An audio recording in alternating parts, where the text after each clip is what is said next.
Today is September 14th. Welcome on into Daily Cards Live here on ClavesOnline.com. I'm Joe Roderick, joined alongside Bob Ramsey. Rammer, I'm not sure how many of these shows we've done together over the last 2 years, but tonight at Busch Stadium, Yadier, Molina, and Adam Wainwright will start a Major League Baseball game together for the 325th time, setting an all-time record in baseball history. It's not one of those flashy ones that's going to catch your attention and you're going to be able to name it for years to come, but it's a pretty cool moment that's going to happen at some point tonight.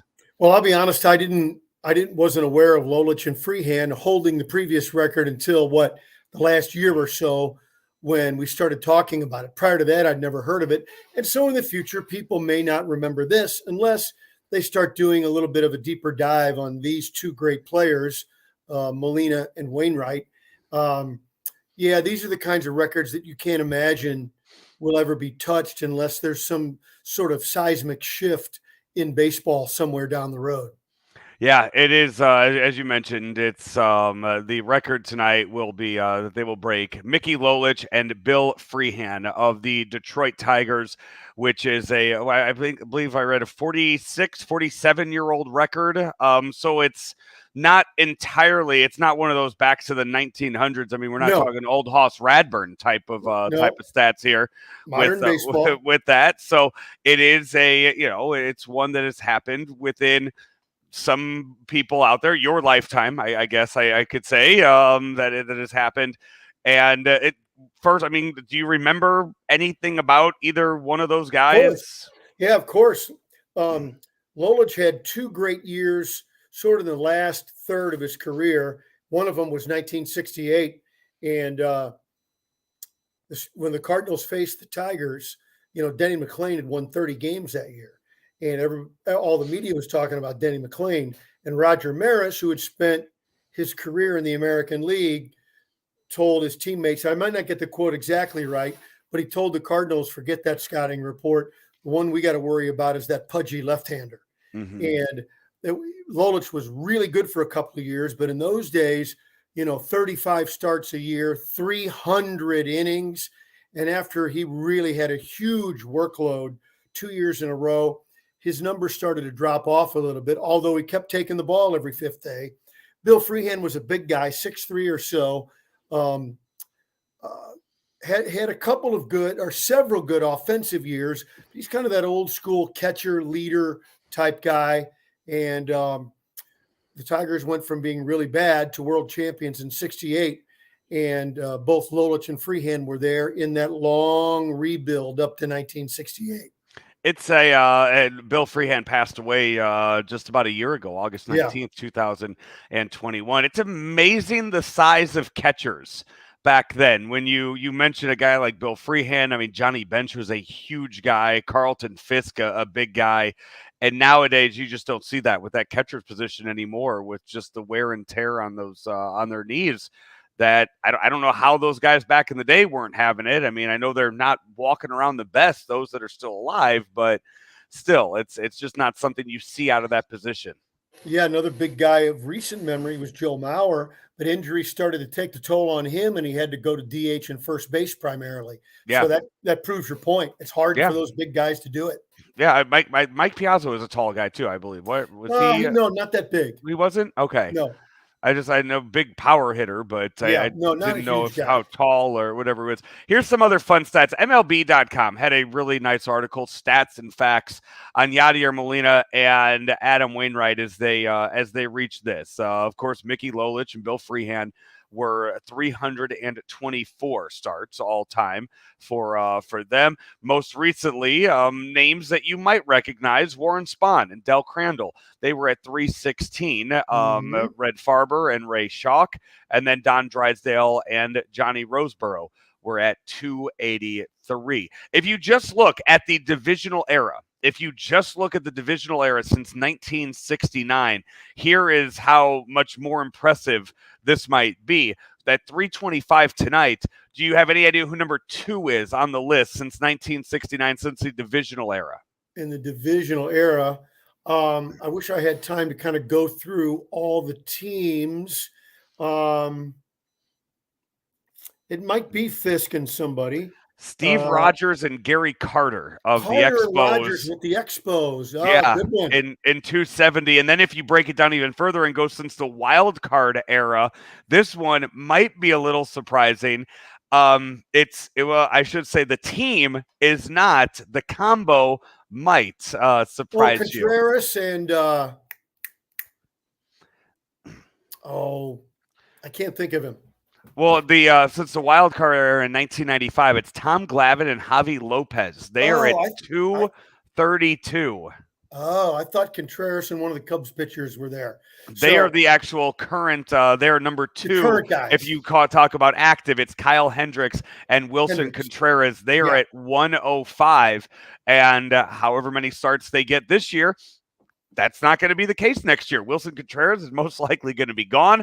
Yep. And, with baseball the way it is, hard to imagine Kyle Hendricks would follow him wherever he may go. Also, too, it is 325 for the major league starts. Did you know, though, that Adam Wainwright and Yadier Molina actually started 8 games together in AAA Memphis back in 2004. So this is actually the 333rd time that they have started a game together as battery mates, and of course, all of the other times that that Adam Wainwright came in out of the bullpen and pitched to Yadi before getting in that starter's role. I'm going to mess up your numbers further. Yeah. Spring training starts.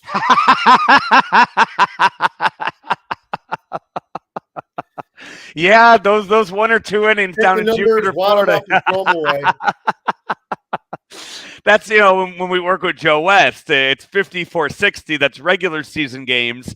And then, if you really want to get into it, all the postseason games, all the spring training games, I mean, there's a good chance that number is creeping closer towards 5,500 or maybe even 6,000 after you get after you add in everything with that. But tonight they will start the game together, and then much like I guess if you remember back in the day when Cal Ripken broke the streak of Lou Gehrig, it's not officially a game until the 5th inning. So that is that's right. We will see. I haven't seen anything or heard anything about how the Cardinals plan to go about celebrating whatever it is, and if they wait or how that happens, we'll have to wait and see.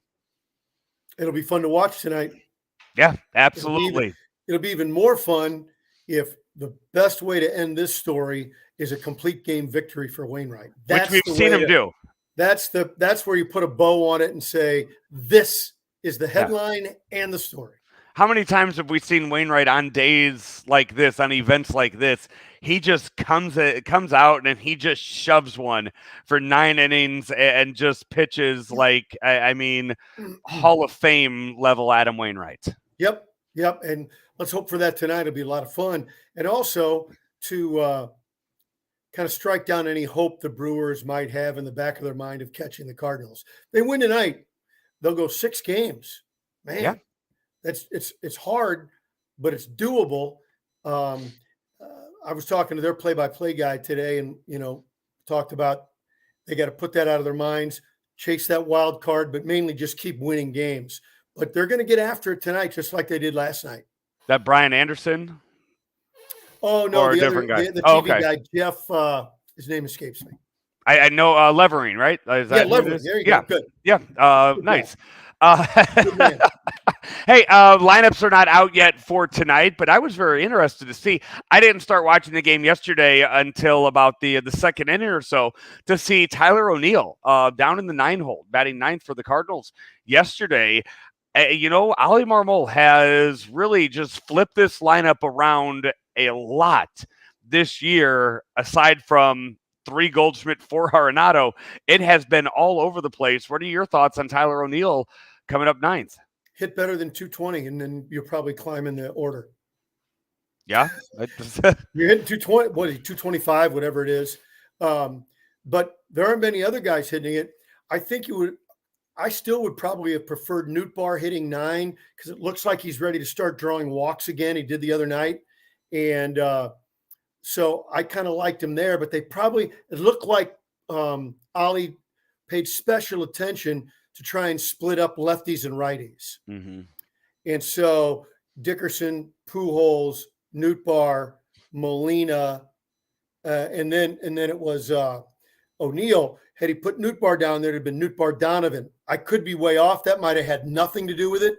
But like you, I wonder why this is. And that might be one explanation. Yeah, so we'll see when that lineup comes out tonight what the Cardinals decide to do 1 through 9, but I think it's a very safe bet to say that sitting at number 7 or number 8 in that lineup is going to be number 4 Yadier Molina with Adam Wainwright on the mound for the Cardinals.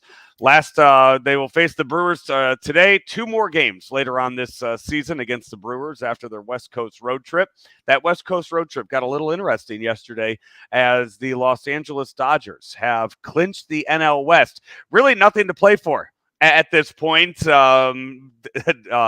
can, Davey Roberts can sit there and plan out his rotation and to be good to go for the NLDS, as those Dodgers are going to have that first round bye, and they can rest guys now too. Yeah. So we give guys some rest, nurse injuries, do whatever they have to do to try and keep people available. You don't want to just sit a guy for a couple of weeks, so they'll try and keep guys as fresh as they can, but also keep them ready for October. Yep. So we will see what happens next week when we get there.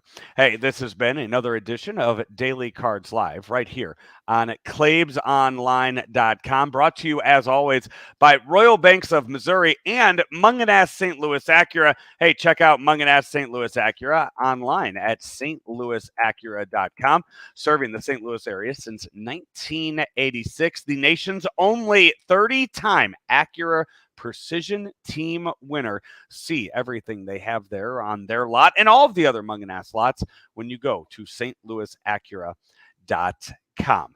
We will say goodbye to you today. Back tomorrow to preview the 5-game series against the Cincinnati Reds. Doubleheader on Saturday.